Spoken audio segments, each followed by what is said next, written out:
আসসালামু আলাইকুম। প্রাথমিক সহকারী শিক্ষক নিয়োগ পরীক্ষায় গণিতের কিছু প্রশ্ন আছে যেগুলো বারবার ঘুরে ফিরে আসে।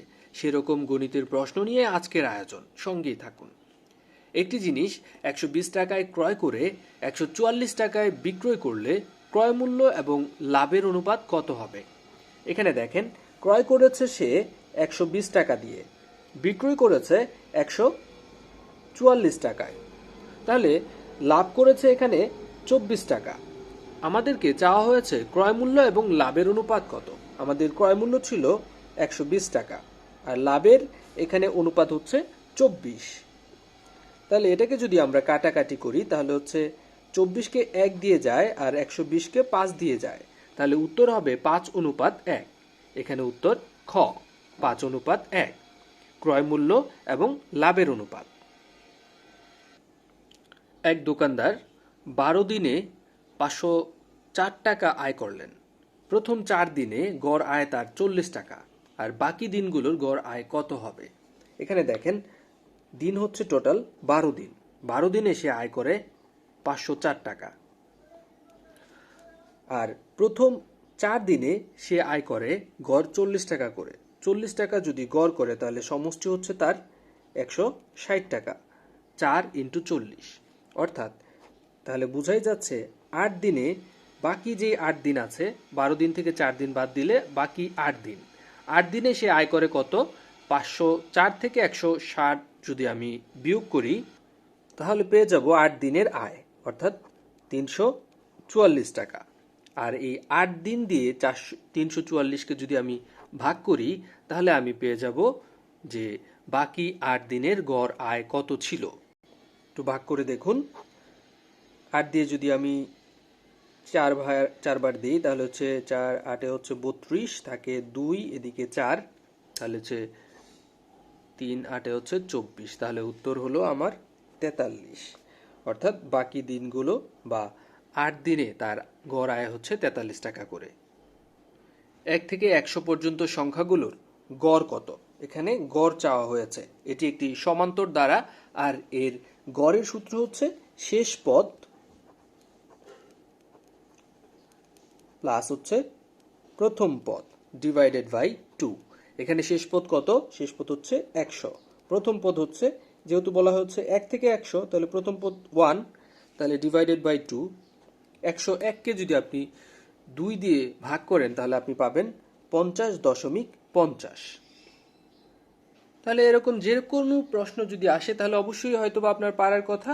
এখানে যেহেতু গড় চাওয়া হয়েছে তাহলে শেষ পদ হচ্ছে 99, প্রথম পদ হচ্ছে 1, টোটাল যোগ করলে হচ্ছে 100। 100কে 2 দিয়ে যদি আপনি ভাগ করেন তাহলে পেয়ে যাবেন 50। উত্তর হচ্ছে 50। এই প্রশ্নটি অসংখ্যবার প্রাথমিক সহকারী শিক্ষক নিয়োগ পরীক্ষায় এসেছে। একটু মনোযোগ দিন, এটা ইনশাআল্লাহ আর ভুল হবে না। কোনো স্কুলে 70% শিক্ষার্থী বাংলায় এবং 80% গণিতে পাশ করেছে, কিন্তু 10% উভয় বিষয়ে ফেল করেছেন। এখানে দেখেন, 70% শিক্ষার্থী বাংলায় পাশ করছে আর হচ্ছে 80% শিক্ষার্থী গণিতে পাশ করছে। সেক্ষেত্রে ফেল করেছে কতজন? ফেল করেছে এখানে 30%, আর এখানে ফেল করেছে 20%। তাহলে আমরা দেখতে পাচ্ছি যে বাংলায় হচ্ছে 30% ফেল করেছে, গণিতে 20% ফেল করেছে। ঠিক নিচেই বলা আছে 10% হচ্ছে উভয় বিষয়ে ফেল করে। তাহলে শুধুমাত্র বাংলায় ফেল করে কতজন? শুধুমাত্র বাংলায় ফেল করে 20 জন, আর শুধুমাত্র গণিতে ফেল করে 10 জন, আর উভয় বিষয়ে ফেল করে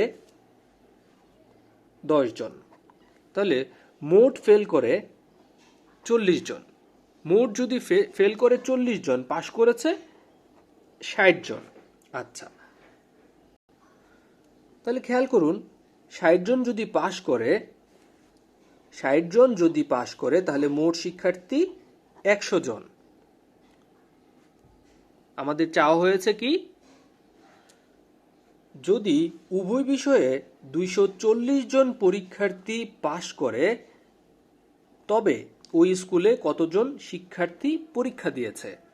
আমরা এখানে দেখছি যে 60 জন পাশ করলে মোট শিক্ষার্থী হচ্ছে 100 জন। তাহলে একজন পাশ করলে এটা চলে আসবে, 60 চলে আসবে নিচে।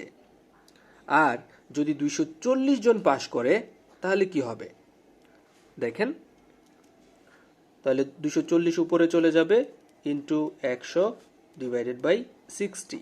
এটাকে যদি আপনি কাটেন তাহলে 4 6 24, 4 ইন্টু 100 সমান সমান হচ্ছে 400। তাহলে আমরা দেখতে পাচ্ছি যে উভয় বিষয় যদি 240 জন পরীক্ষার্থী পাশ করে তাহলে ওই স্কুলে মোট শিক্ষার্থী ছিল 400 জন। উত্তর হবে 400 জন। এই প্রশ্নটি অসংখ্যবার এসেছে এবং এই প্রশ্নটি অনেকে এমনও হয়েছে যে মুখস্থ করেই হচ্ছে উত্তর দিয়ে ফেলেন।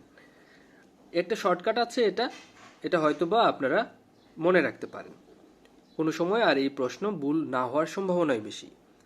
কাপড়ের মূল্য 20% কমে গেলে কাপড়ের ব্যবহার শতকরা কি পরিমাণ বাড়ালে কাপড়ের জন্য খরচের কোনো পরিবর্তন হবে না। এই ক্ষেত্রে আপনি একটি শর্টকাট, সেটি হচ্ছে মনে রাখতে পারেন 100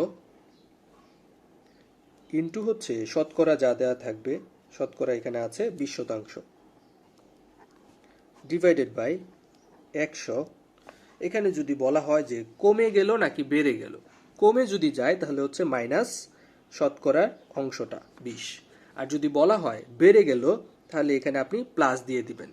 দ্যাট আপনার অঙ্ক এখানেই শেষ। এখন আপনারা ক্যালকুলেশন করবেন, 100 আর হচ্ছে 20, 120 ডিভাইডেড বাই হচ্ছে 80, দুঃখিত 100 ইন্টু 20 আর এখানে বাদ দিলে হয় হচ্ছে 80। আপনি এটাকে যদি কাটাকাটি করেন তাহলে হচ্ছে এদিকে 4 আর এদিকে কাটাকাটি করলে হচ্ছে 25।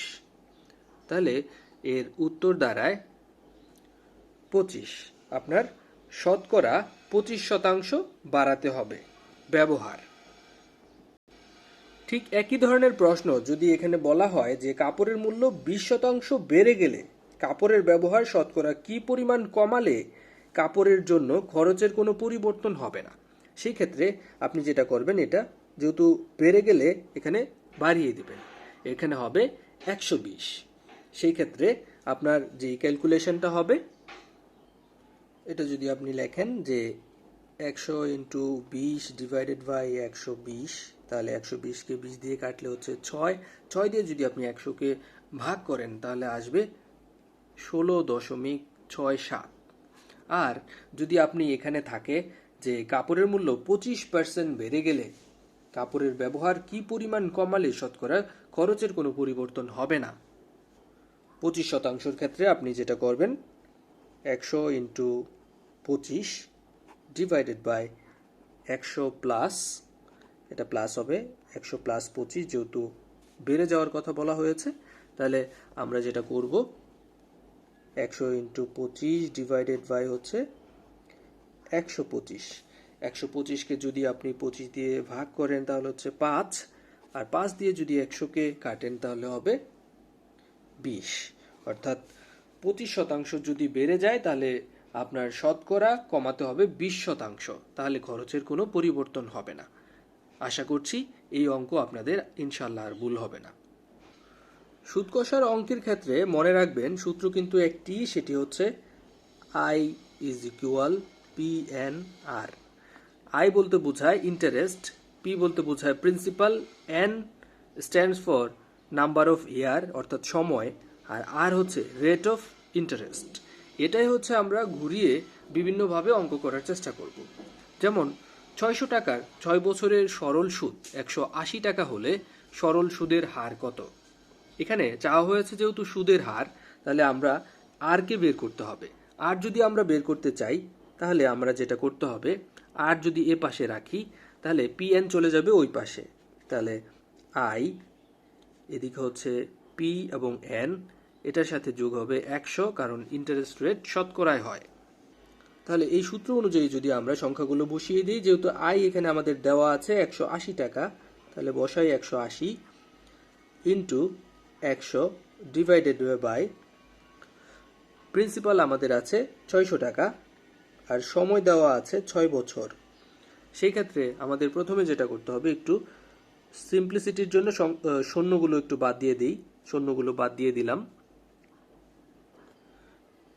6 দিয়ে যদি 180-কে কাটি তাহলে হচ্ছে 30, আর 6 দিয়ে যদি 30-কে কাটি তাহলে হচ্ছে 5।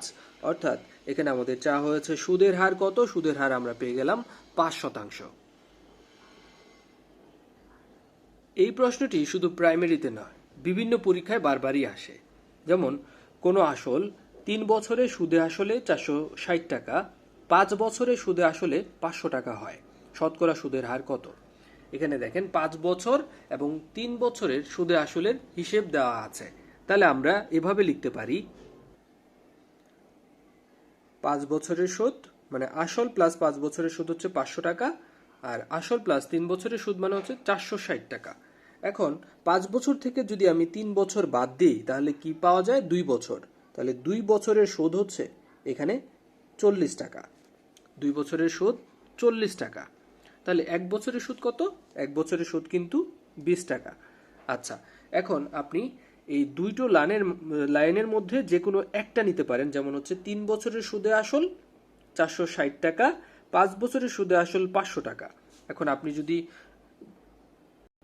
প্রথম লাইনটার কথা চিন্তা করেন তাহলে দেখেন 3 বছরের সুদে আসল, তাহলে আমরা যেহেতু বের করেছি প্রতি বছরের সুদ হচ্ছে 20 টাকা, তাহলে 3 বছরের সুদ কত? 3 বছরের সুদ হচ্ছে 60 টাকা। 3 বছরের সুদ হচ্ছে 60 টাকা। 3 বছরের সুদে আসল কিন্তু 460 টাকা। তাহলে 460 টাকা থেকে যদি আপনি সুদ বাদ দেন তাহলে হচ্ছে আসল আমরা পেয়ে যাই 400 টাকা। আসল কিন্তু পেয়ে গেলাম 400 টাকা। এখন আমরা সূত্রে ফেলবো এটাকে।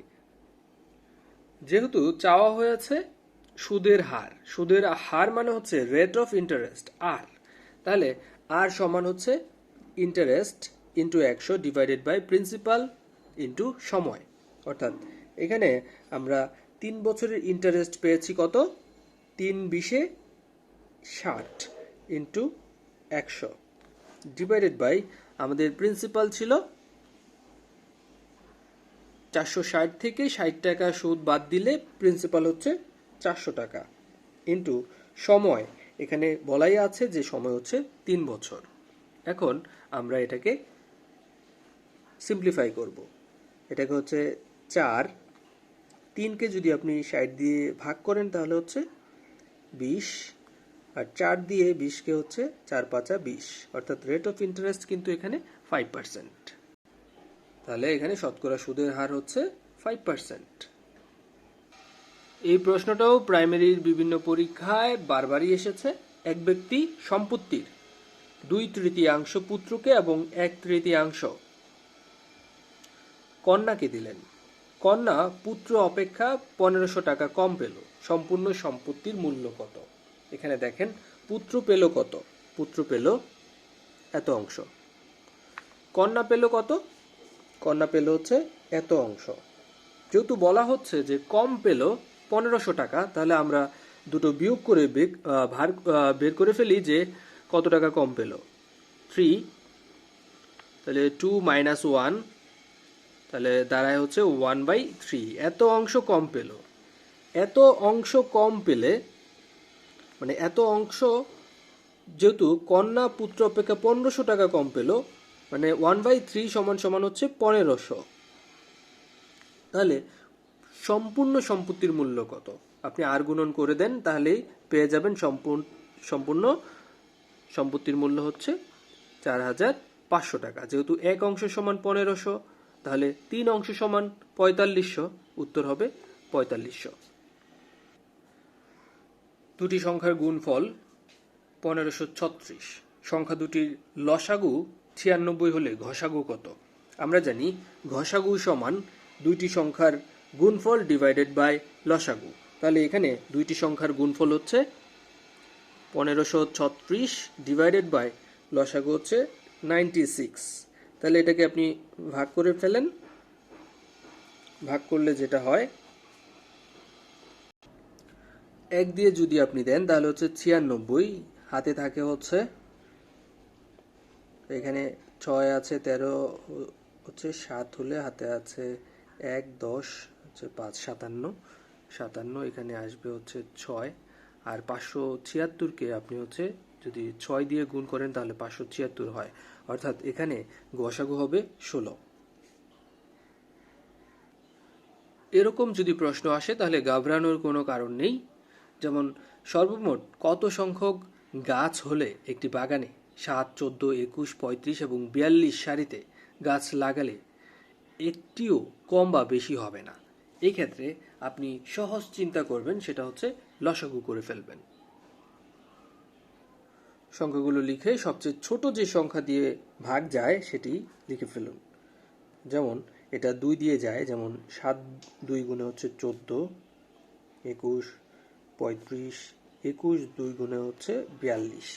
আবার যদি আমি 2 দিয়ে দিই, যায় না, এটা পরবর্তীতে যেতে পারে 3 দিয়ে, তাহলে 7 7 3 7 21, 35 3 7 21। এখন দেখাই যাচ্ছে যে এটা 7 দিয়ে দেওয়াই শ্রেয় হবে। তাহলে 7 একে 7, 5 7 35 1। এখন যেই সংখ্যাগুলো দাঁড়ালো, যেমন 5 7 35, 35 2 গুণে হচ্ছে 70 আর 3 70 হচ্ছে 210। তাহলে এখানে আমরা লসাগুর যোগ গুণফল পেলাম হচ্ছে 210। তাহলে সর্বমোট গাছের সংখ্যা হতে হবে 210টি। যে ক্ষেত্রে 7, 14, 21, 35 এবং 42 সারিতে আপনি যদি গাছ লাগান তাহলে একটিও কম বা বেশি হবে না, গাছ থাকতে হবে 210টি। পিতা ও মাতার বয়সের গড় হচ্ছে 42 বছর। আবার পিতা মাতা এবং এক পুত্রের গড় বয়স হচ্ছে 32 বছর। তাহলে পুত্রের বয়স কত? পিতা এবং মাতার যেহেতু গড় বয়স হচ্ছে 42 বছর, তাহলে তাদের মোট বয়স হচ্ছে দুইজনের 42 2 গুণে হচ্ছে 84 বছর। অন্যদিকে পিতা মাতা এবং এক পুত্রের গড় বয়স হচ্ছে 32 বছর। তাহলে 32 ইন্টু তারা 3 জন, তাহলে এ দাঁড়ায় 96। তাহলে 3 জনের বয়স হচ্ছে 96 আর 2 জনের বয়স হচ্ছে 84। তাহলে যদি আমি বাদ দেই 3 জন থেকে 2 জন, তাহলে একজনের বয়স অর্থাৎ পুত্রের বয়স আমি পেয়ে যাব এখানে 12 বছর। পুত্রের বয়স হচ্ছে 12 বছর। যে পরিমাণ খাদ্যে 15 জন লোকের 40 দিন চলে, ওই পরিমাণ খাদ্যে 40 জন লোকের কত দিন চলবে? কত দিন চলবে, এখানে দিন চাওয়া হয়েছে। তাহলে দেখেন 15 জন লোকের ওই খাবার চলে কতদিন? 40 দিন। তাহলে একজন লোকের চলে বেশি দিন, তাহলে এটা হবে গুণ। আবার 40 জন লোকের কতদিন চলে, তাহলে হবে ভাগ। তাহলে ভাগ করলে হয় 15 জন। 15 জন নয়, এটি 15 দিন, যেহেতু দিন চাওয়া হয়েছে। তাহলে 15 দিন চলবে 40 জন লোকের। আজকে এই পর্যন্তই। দোয়া করবেন যাতে সুস্থ থাকি, আপনাদের জন্য পরীক্ষার আগ পর্যন্ত গুরুত্বপূর্ণ সব ভিডিও দিতে পারি। ভালো থাকুন। আসসালামু আলাইকুম।